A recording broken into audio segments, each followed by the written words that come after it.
Okay, तो last lecture में हम लोग ने देखा था कि एक बीजेटी कैसे वर्क करती है।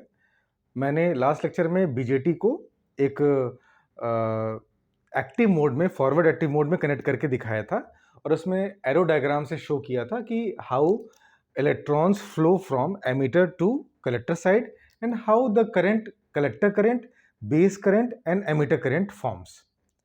फिर सबसे लास्ट में हम लोगों ने डिराइव किया था कि emitter current, base current, emitter current जो होती है वो बेस करंट और कलेक्टर करंट के सम के बराबर होती है। ठीक है, तो इस चीज़ को ध्यान में रखते हुए हम लोग आगे बढ़ते हैं। और जैसे कि मैंने लास्ट लेक्चर में बताया था आपको कि हम लोग इसमें अल्फा, बीटा और गामा, इनके बीच के रिलेशन को स्टैब्लिश करेंगे। तो यहाँ से इस इक्वेशन नंबर 1 से यहाँ तक पूरा ये जिस टॉपिक के अंतर्गत आता है वो टॉपिक होता है relation between alpha, beta and gamma. तो आप लोग चाहें तो यहाँ पर नोट कर सकते हैं कि it is the relation between alpha, beta and gamma. ठीक है, तो what is alpha, what is beta, what is gamma, let us see. Gamma क्या होता है? कॉमन बेस करंट गेन को गामा कहते हैं, अल्फा कहते हैं, I am sorry. Common base current gain को अल्फा कहा जाता है, कॉमन एमिटर करंट गेन को बीटा कहते हैं और कॉमन कलेक्टर करंट गेन को गामा कहते हैं। ठीक है, तो ये common base, common emitter, common collector क्या होते हैं? ये बीजेटी के 3 कॉन्फ़िगरेशंस होते हैं। ठीक है, तो कॉन्फ़िगरेशंस इसके जस्ट बाद हम लोग पढ़ेंगे, इस टॉपिक को कवर करने के बाद। सीबी, सीई और सीसी कॉन्फ़िगरेशन, इस कॉन्फ़िगरेशन के क्वेश्चंस पूछे जाते हैं और इसमें इस कॉन्फ़िगरेशन क्वेश्चन में पूछा जाता है कि इनपुट कैरेक्टरिस्टिक्स और आउटपुट कैरेक्टरिस्टिक्स ड्रॉ करिए। ठीक है, तो we will come to it later, लेकिन फिलहाल के लिए हम देखें कि अल्फा, बीटा, गामा रिलेशन कैसे स्टैब्लिश करते हैं। अल्फा डिफाइन किया जाता है IC अपॉन IE से, हाँ, बीटा होता है IC अपॉन IB और गामा होता है IE अपॉन IB। ठीक है, तो ये चीज आप लोग याद रखेंगे कि कॉमन बेस करंट गेन को अल्फा कहते हैं, ये होता है IC अपॉन IE। IC वही है जो यहाँ पर मेंशन है और ये करंट क्या होती है? इसे कहते हैं हम लोग कलेक्टर करंट। तो कलेक्टर करंट और एमिटर करंट के रेशियो को अल्फा कहा जाता है। कलेक्टर करंट और बेस करंट के रेशियो को बीटा कहते हैं, जो कि कॉमन एमिटर करंट गेन है। और एमिटर करंट और बेस करंट के रेशियो को हम लोग क्या कहते हैं? गामा कहते हैं। ठीक है, तो अल्फा, बीटा, गामा। अब क्या करते हैं, चूंकि इनके बीच के रिलेशन को स्टैब्लिश करना है तो हम लोग इक्वेशन नंबर 1 को ले लेते हैं और हमने यहाँ पे लिखा है कि dividing equation number 1 by IC. IC से इस इक्वेशन को डिवाइड कर दीजिए, एलएचएस और आरएचएस दोनों को। तो अगर एलएचएस को डिवाइड करेंगे तो क्या आ जाएगा? IE upon IC. आरएचएस को करेंगे तो आईबी अपॉन आईसी और आईसी अपॉन आईसी 1 होता है। ठीक है, अब यहाँ पे आपको दिख रहा है कि आईई अपॉन आईसी है और हमारा अल्फा क्या होता है? IC upon IE. तो इसका मतलब हो जाएगा ये क्या है? This is written 1 by alpha. Similarly IB upon IC यहाँ लिखा हुआ है, लेकिन बीटा क्या होता है? IC upon IB. इसका मतलब यहाँ क्या लिखा हुआ है? 1 अपॉन बीटा। तो 1 by alpha is equal to 1 by beta plus 1। आप यहाँ पे थोड़ा साइड चेंज करेंगे, क्रॉस मल्टीप्लाई करेंगे तो वहां से एक पैरामीटर दूसरे के टर्म में निकाल सकते हैं। तो यहाँ पे आपको दिख रहा है alpha in the terms of beta और यहाँ आ रहा है beta in the terms of alpha. ये रिलेशन याद रखिएगा आप लोग, alpha is equal to beta upon 1 plus beta और beta is equal to alpha upon 1 minus alpha. ठीक है, ये हो गया अल्फा बीटा रिलेशन। अब गामा कैसे रिलेट किया जाए? तो फिर से एक काम करते हैं, इक्वेशन नंबर 1 को उठाते हैं और इक्वेशन नंबर के 1 के दोनों साइड को हम लोग IB से डिवाइड कर देते हैं। मतलब यहाँ पे LHS को भी IB से डिवाइड करते हैं और RHS को भी IB से डिवाइड कर देते हैं। तो यहाँ क्या मिलेगा? LHS में IE अपॉन IB, ये हो जाएगा 1 plus IC by IB। IE upon IB को हम लोग क्या कहते हैं? देखिए यहाँ देखिए लिखा हुआ है गामा, तो gamma is equal to 1 plus, और IC अपॉन IB को हम लोग क्या कहते हैं? बीटा। तो gamma is equal to 1 plus beta. तो इस तरह से गामा बीटा के साथ रिलेटेड दिख रहा है यहाँ पर और यहाँ पे अल्फा बीटा के साथ रिलेटेड दिख रहा है। तो ये टॉपिक कवर होता है relation between alpha, beta and gamma. इससे टॉपिक से छोटे छोटे न्यूमेरिकल्स बनते हैं जिसमें इन सभी इक्वेशंस का यूज करके हम लोग सॉल्व कर सकते हैं। कुछ नोन रहेंगे, कुछ अननोन रहेंगे, तो हम इनका इस्तेमाल करके, यूज करके हम लोग उन अननोन वैल्यूज को निकाल सकते हैं। ठीक है, यहाँ पे मैंने एक टिपिकल वैल्यू शो करी है कि जो अल्फा होता है जिसको कॉमन बेस करंट गेन कहते हैं, इसकी टिपिकल वैल्यू 0.9 से 0.998 के बीच में होती है। इन जनरल उस रेंज में लाई करता है। बीटा इन जनरल लगभग 49 से 250 है। तो अब देखिए यहाँ पे 49 लिखना, 50 लिखना डजंट मैटर, ये आपको समझना होगा कि एक रेंज है जो कि वैरी कर सकता है। तो ये अगर यहाँ 45 भी है या 40 भी है तो डजंट मैटर, वो एग्जिस्ट कर सकता है, ठीक है। और इसी तरह से गामा क्या है, ये भी 50 से 250 के बीच में होता है। तो बस डिफरेंस आपको ये याद रखना है कि बीटा और गामा की वैल्यू अल्फा से बहुत बड़ी होती है। अल्फा की वैल्यू देख रहे हैं कि 1 से छोटी है, और बीटा और गामा की वैल्यू 50, 100, 150 ऐसे रेंज में जाती है, ठीक है। तो ये रिलेशन आपका डेराइव होता है, this is known as alpha beta gamma relation. अब हम लोग क्या देखते हैं इसके बाद हम लोग देखते हैं बीजेटी के कॉन्फ़िगरेशंस में। बीजेटी के 3 कॉन्फ़िगरेशंस होते हैं, common base, common emitter, common collector. हम लोग कॉमन एमिटर की कैरेक्टरिस्टिक्स जो कि ज़्यादा इंपॉर्टेंट होती है और उसके सर्किट्स भी ज़्यादा बनते हैं, तो हम लोग कॉमन एमिटर के सर्किट को देखते हैं। इसमें हमने आपको अभी बताया लेक्चर के स्टार्टिंग में कि हमें करना क्या है, हमें इनपुट और आउटपुट कैरेक्टरिस्टिक्स ड्रॉ करनी होती है, और वो जो सर्किट डायग्राम है कॉमन एमिटर का उसको ड्रॉ करना होता है। तो जनरली यूजुअली क्वेश्चन में ये पूछा जाता है, ठीक है। तो let us see common emitter characteristics of BJT, ठीक है। तो जैसा कि कॉमन एमिटर से कॉमन टर्म से क्लियर हो रहा होगा, कॉमन का मतलब होता है ग्राउंड। तो अगर एमीटर टर्मिनल ग्राउंड है तो उसे कॉमन एमिटर कहेंगे, अगर बेस टर्मिनल ग्राउंड है तो उसे कॉमन बेस कहेंगे, और अगर कलेक्टर टर्मिनल ग्राउंड है तो हम उसे क्या कहेंगे, कॉमन कलेक्टर, ठीक है। कॉमन कलेक्टर को एक नाम से और पुकारा जाता है, उसको एमिटर फॉलोअर भी कहते हैं, ठीक है। Common collector is also known as emitter follower, ठीक है। तो let us see what is common emitter configuration. Common emitter configuration, ठीक है, सीई कॉन्फ़िगरेशन, ठीक है। सीई आप फुल फॉर्म देख लीजिएगा, दिस इज कॉमन एमिटर, ठीक। तो पहले हम सर्किट ड्रॉ करेंगे, फिर इनपुट आउटपुट कैरेक्टरिस्टिक्स ड्रॉ करते हैं, ठीक। तो पहले क्या करें, हम एक एनपीएन ट्रांजिस्टर बनाते हैं। ये है आपका एनपीएन ट्रांजिस्टर, ठीक है। आपको सिंबल से क्लियर है, प्रीवियस लेक्चर में देखिएगा कि सिंबल किस तरह से बनाए जाते हैं। ये है कलेक्टर टर्मिनल, इसको बेस कहते हैं, और सबसे नीचे वाले को यहाँ कहते हैं एमीटर, ठीक है। एमीटर, अभी मैंने बताया कि कॉमन एमीटर का मतलब है एमीटर ग्राउंडेड रहेगा, ठीक है, ये चीज क्लियर हो गया। अब बात ये आ रही है कि हम लोग कैरेक्टरिस्टिक्स ड्रॉ करने के लिए हमें इनपुट और आउटपुट साइड में बैटरीज का कनेक्शन करना होगा। तो हम क्या करें, कलेक्टर साइड में एक बैटरी लगा देते हैं लाइक दिस, और बेस साइड में भी एक बैटरी लगा देते हैं लाइक दिस। अब आप ये पूछेंगे कि सर आपने जो बैटरी लगाई है, पहली बात तो ये कि इधर वाली बैटरी एक जो दिख रहा है इसमें 2 सेल्स हैं, मतलब मल्टी सेल है, और यहाँ पे सिंगल सेल बनाया है। तो हम आपको ये बताने का प्रयास करते हैं कि यहाँ पर हम हैवी बैटरी यूज करते हैं। आप प्रीवियस लेक्चर में देखिएगा, तो जब एक्सप्लेनेशन मैंने दिया है तो मैंने यहाँ पे दिखाया था कि आउटपुट साइड में या राइट साइड में जो बैटरी लगाते हैं वो हैवी बैटरी होती है, ताकि वो मेजॉरिटी ऑफ चार्ज कैरियर्स को अपनी तरफ कलेक्ट कर सकें, अट्रैक्ट कर सकें, ठीक है। तो ये 2 बैटरीज यहाँ पे कनेक्ट हो जाती हैं, ठीक है। This is an NPN transistor. तो इस वोल्टेज सोर्स को कहते हैं प्लस माइनस VBE, ठीक है, इसे VBE कहते हैं, VBE, ठीक। ये भी वेरिएबल टाइप का होता है, इसे वेरी किया जाता है। और सिमिलरली ये जो वोल्टेज होता है इसे कहते हैं VCE, ठीक है। इसका नाम इनके टर्मिनल से क्लियर है, C और E के बीच में लग रहा है इसलिए VCE है, और B और E के बीच में लग रहा है तो ये क्या है, VBE, ठीक है, VBE। अच्छा, इस लूप में जो करंट फ्लो करेगी तो उसमें ये जो टर्मिनल है बेस, यहाँ पे जो करंट फ्लो करेगी उसे कहेंगे IB।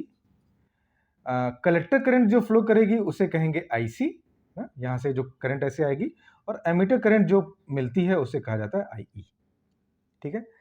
अब हम क्या करते हैं, ये बन गया, ये क्या है, this is the common emitter configuration, common emitter configuration circuit, ठीक। अब हम क्या प्लॉट करने वाले हैं, इनपुट कैरेक्टरिस्टिक्स, इनपुट कैरेक्टरिस्टिक्स।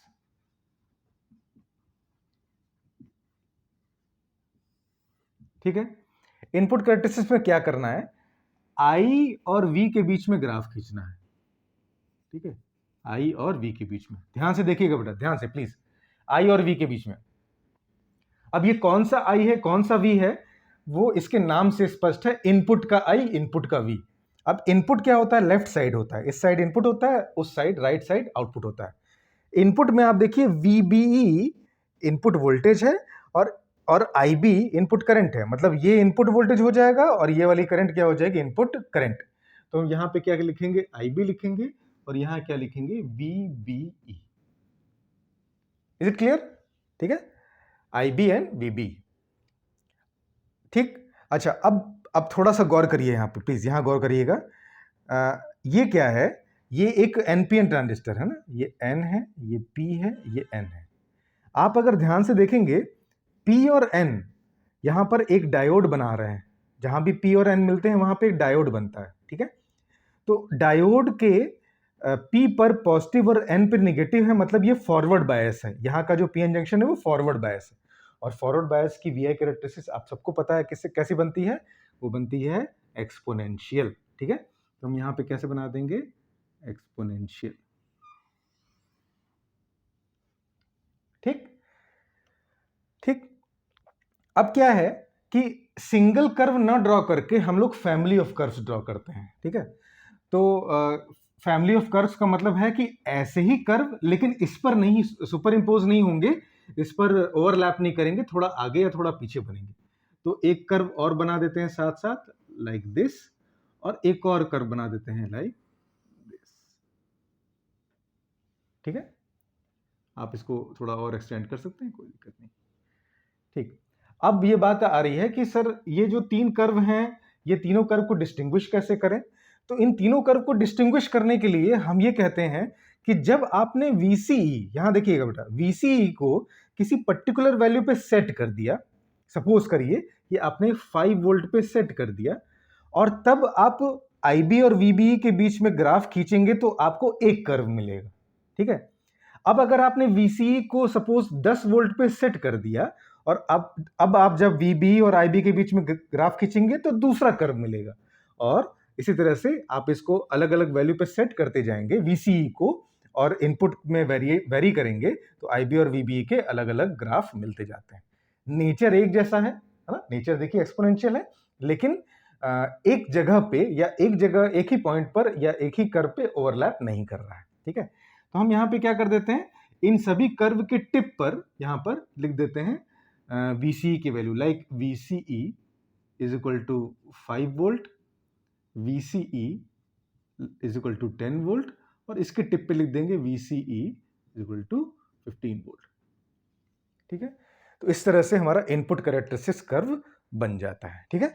इसे कहते हैं input characteristics curve. Input characteristics curve क्या होता है, अच्छा IB जो होता है ये माइक्रो एम्पियर में होता है, IB बहुत छोटी होती है, और VB क्या है, वोल्ट्स में।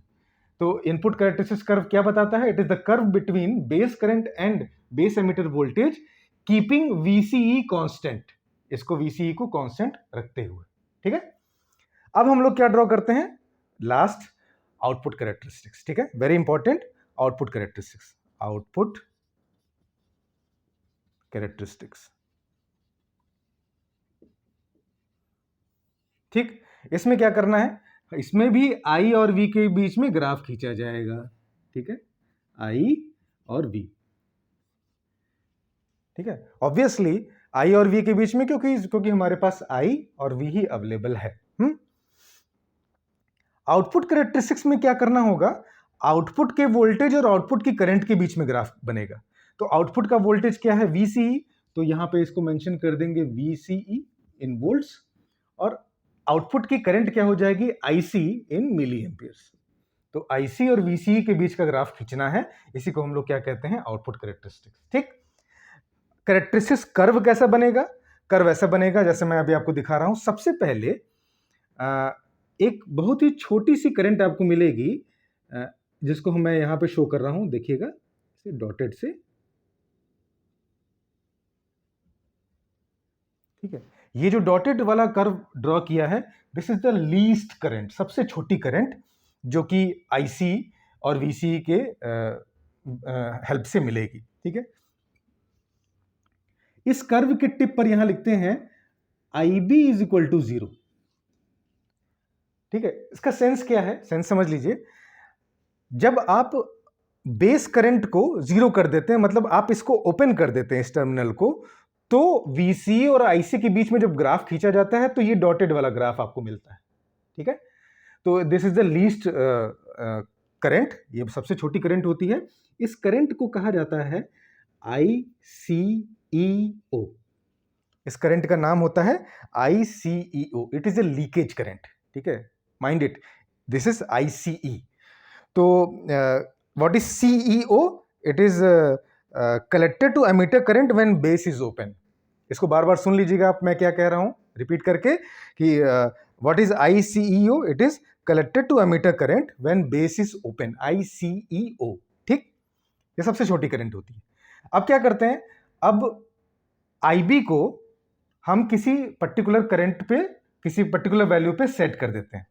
ठीक है, जैसे आप यहां देखिए, जैसे आपने VCE को 5 वोल्ट, 10 वोल्ट, 15 वोल्ट पे सेट कर करके IB और VB के बीच में ग्राफ ऑब्टेन किया, वैसे ही हम IB को, मतलब बेस करंट को, अलग अलग वैल्यू पे सेट कर करके हम IC और VCE के बीच के ग्राफ को बनाते हैं। ठीक है, तो सपोज करिए कि नेक्स्ट IB जो आप सेट कर रहे हैं वो है IB1। ठीक है, तो आपको जो कर्व मिलेगा, सबसे पहले एक काम करते हैं, पहले एक हल्का सा एक डॉटेड लाइन यहां पे ऐसे बना देते हैं, लाइक ऐसे, और इसी को बेस मान के हम बाकी कर्व बनाएंगे। तो अगला वाला कर्व जो हो जाएगा वो ऐसे, लाइक दिस, ये नेक्स्ट कर्व हो जाएगा।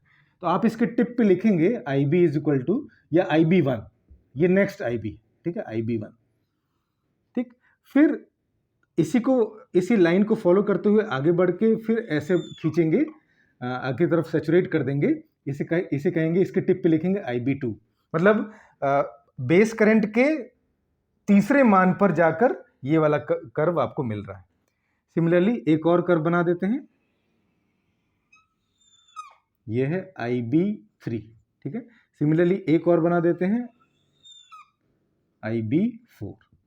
तो अब आप देखिए आपके सामने इस तरह का कर्व का नेचर आ रहा है। ठीक है, तो ये कर्व क्या है? This is the curve between IC and VCE।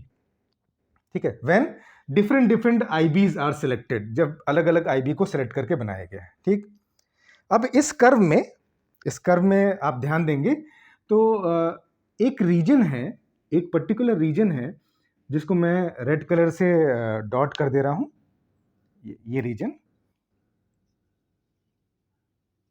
इसको मैं डैश कर देता हूं, ये रीजन।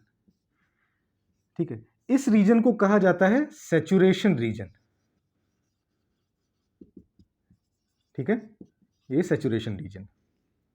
अच्छा, जहां पे कलेक्टर करंट कांस्टेंट हो गई है, यहां पर आपको ये एक पैरेलल लाइंस दिखाई पड़ रही हैं, ये जो पूरा रीजन होता है इसे कहा जाता है एक्टिव रीजन। Active region.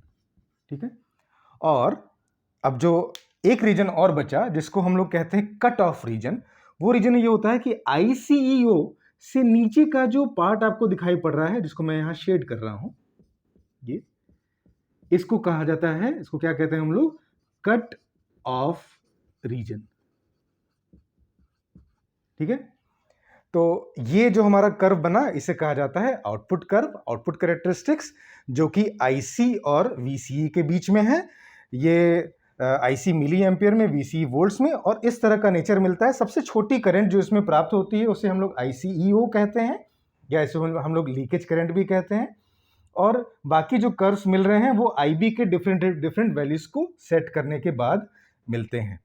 पूरा का पूरा ग्राफ 3 रीजन्स में डिवाइडेड है। एक रीजन को कहते हैं सैचुरेशन रीजन, यहाँ पर कांस्टेंट रीजन है, यहाँ पे ओम्स लॉ फॉलो होता है। एक रीजन होता है जहाँ पे IC कांस्टेंट हो गई है, इसे हम लोग एक्टिव रीजन कहते हैं या फॉरवर्ड एक्टिव रीजन कहते हैं। और एक रीजन जहाँ पर हमें करंट बहुत ही कम मिलती है, इसे कहा जाता है कट ऑफ रीजन। ठीक है, तो इस तरह से ये टॉपिक भी आपका कवर होता है। इसे कहते हैं हम लोग कॉमन एमिटर कॉन्फ़िगरेशन, जो कि आपके एग्जाम पॉइंट ऑफ व्यू से बहुत इंपॉर्टेंट है। ठीक है, अब इसके आगे बढ़ेंगे और नेक्स्ट लेक्चर में हम हम वो सारे पॉइंट्स डिस्कस करेंगे जो कि आपके एग्जाम पॉइंट ऑफ व्यू से बहुत ही ज़्यादा इंपॉर्टेंट हैं, जो और इस टॉपिक में एग्जिस्ट करते हैं। Okay, thank you.